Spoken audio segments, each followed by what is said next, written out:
When we return to our planet, the High Court may well sentence you to torture.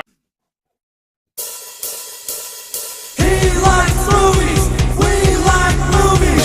Septum Sin versus the world. Septum Sin versus the world.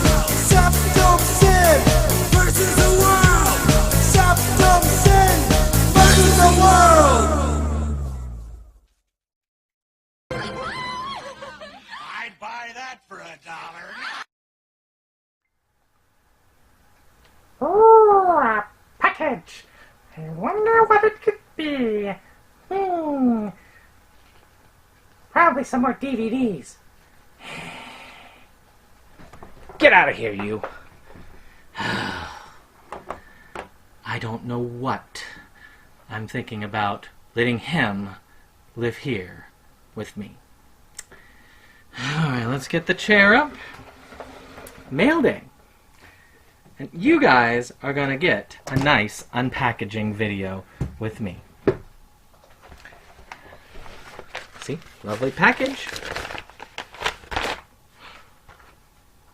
It's Camp Blood. It's Camp Blood. We got a new Camp Blood, and we got to get this thing reviewed. So let's go watch Camp Blood Kills right now.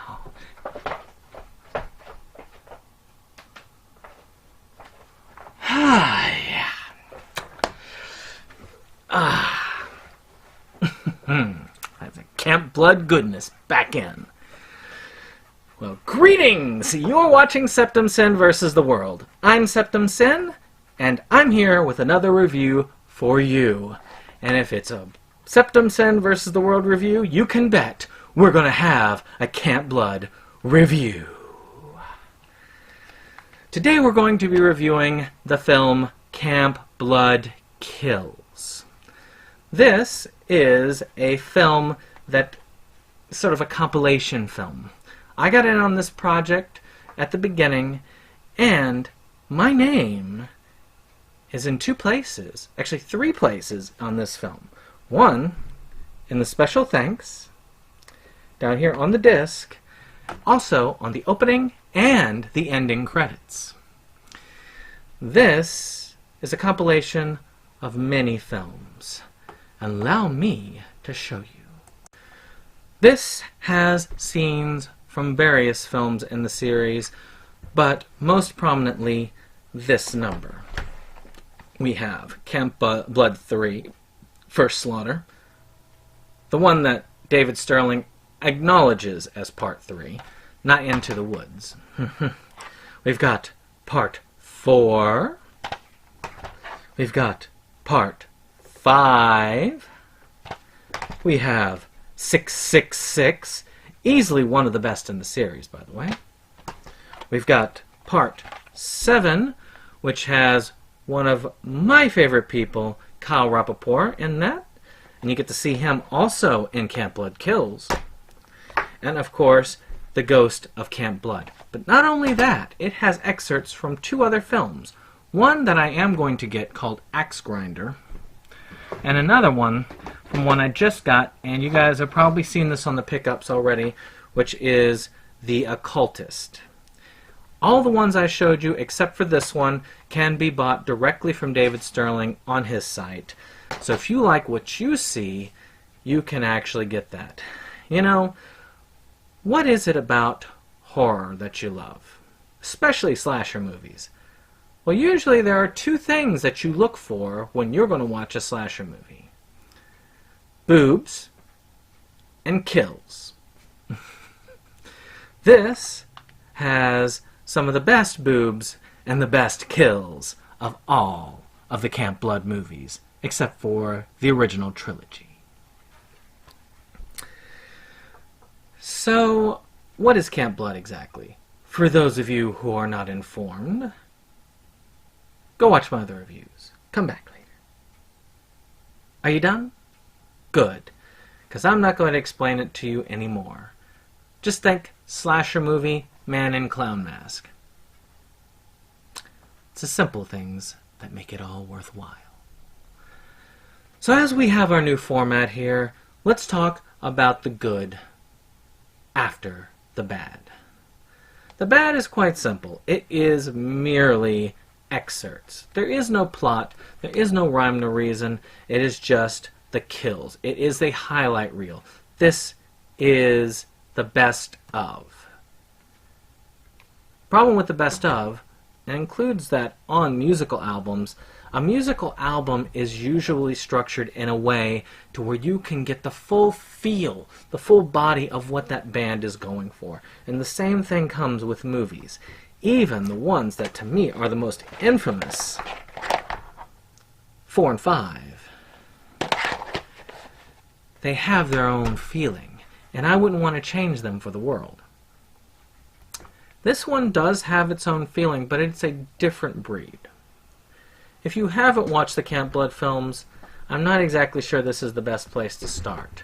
The only reason I could see you wanting to watch this without seeing the other Camp Blood films is to get an idea as to what the gore is like, to get a basic idea as to how the feel of the films is going to be. There are some of the lighting issues from 4 or 5, I can't remember which one it is, that I think it's 4, that do work their way into this, unfortunately. So a couple of the kills are hard to see, but it's only a little bit.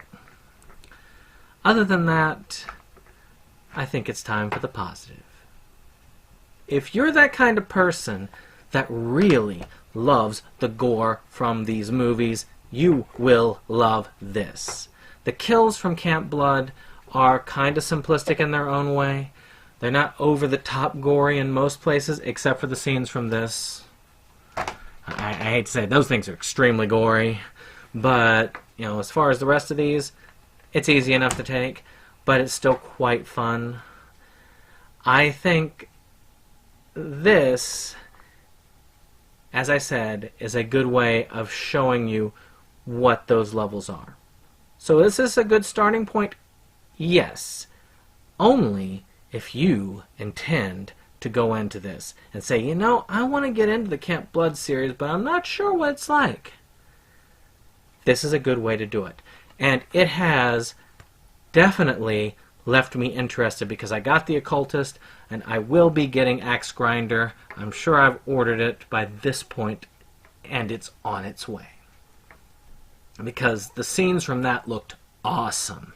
I can't wait to see it and review it on this channel, much like I'm going to be reviewing this as well. I want to have reviews for all of these films. And it makes me even more excited for the upcoming Camp Blood 9, which is going to be filming really soon. So, how about special features? Another kind of low point, there's not much to be had here. There are trailers for each of the movies that you get to see on here, and that to me is really all you need. You got everything wrapped up in a nice little box here. It's a fun little romp, and well worth the price of admission. I would give Camp Blood Kills a 7 out of 10. Now, there is a caveat that if you are not into slashers, you're probably not going to care for this film.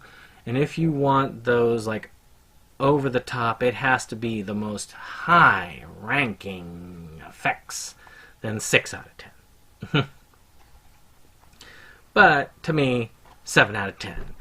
I was excited. I had great feelings throughout the entirety of it. You should too. Well, that's all we have for this time's review. I hope you've enjoyed your time with us, and this is Septum Sen bidding you adieu to the next one. Goodbye. Goodbye.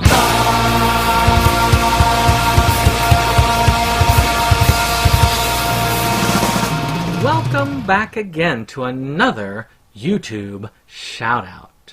Today, we're going to cover The Spear Hunter. As you can see, this one actually has her own little artistic rendering of herself.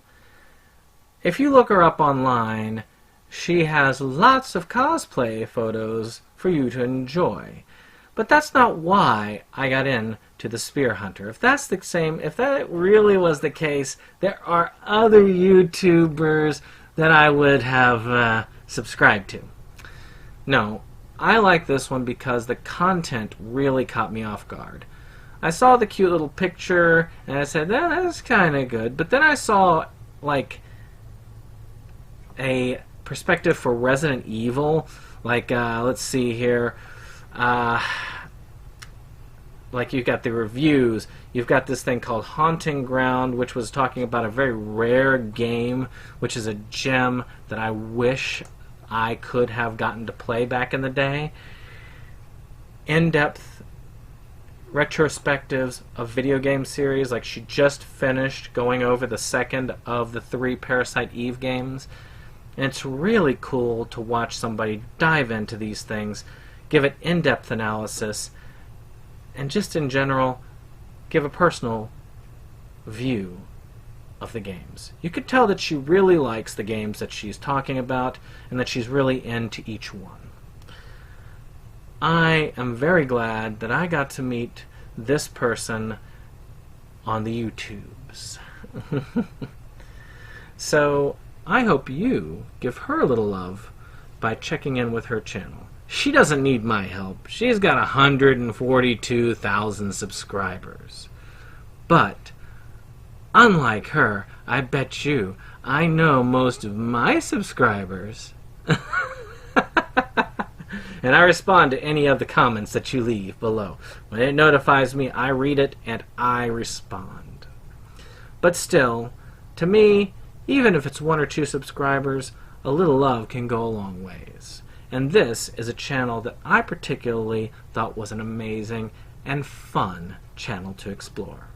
Well, that's been our YouTube shout-out, and I hope you had a good time, just like me. And we'll see you on the next one. Goodbye.